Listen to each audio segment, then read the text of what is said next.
Les obsèques du jeune Kevin, tué à Mourmelon samedi dernier dans la Marne, seront célébrées cet après-midi à 14 h. L'enquête se poursuit. 2 de ses camarades de lycée sont mis en examen. Un garçon, auteur présumé des coups de couteau, et une fille, la petite amie de la victime, dont le rôle dans ce plan diabolique commence à se préciser. Sur place, Jean-Jacques Herry pour Europe 1. Ce qui frappe chez la jeune fille, c'est d'abord un certain sang-froid.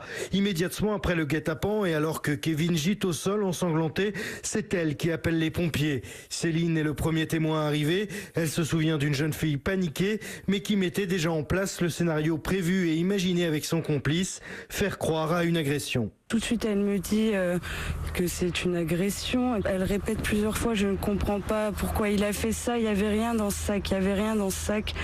Elle s'est vraiment mise dans le récit, pas une seule fois. Elle a demandé si son ami allait s'en sortir. À Mourmelon, la lycéenne semblait moins populaire que Kevin, son petit ami, et beaucoup des jeunes croisés ici disent ne la connaître que de vue. Ces derniers mois, on la voyait d'ailleurs beaucoup moins dans la ville. Pour des raisons de santé, la jeune fille était scolarisée en première L dans un établissement spécialisé.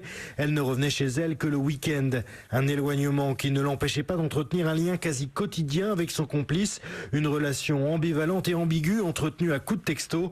Parfois, elle lui envoyait même des photos intimes, en partie dénudées, ce qui entretient la thèse de la manipulation d'un ami qu'elle savait très amoureux d'elle. Mourmelon, Jean-Jacques Herry, Europe 1.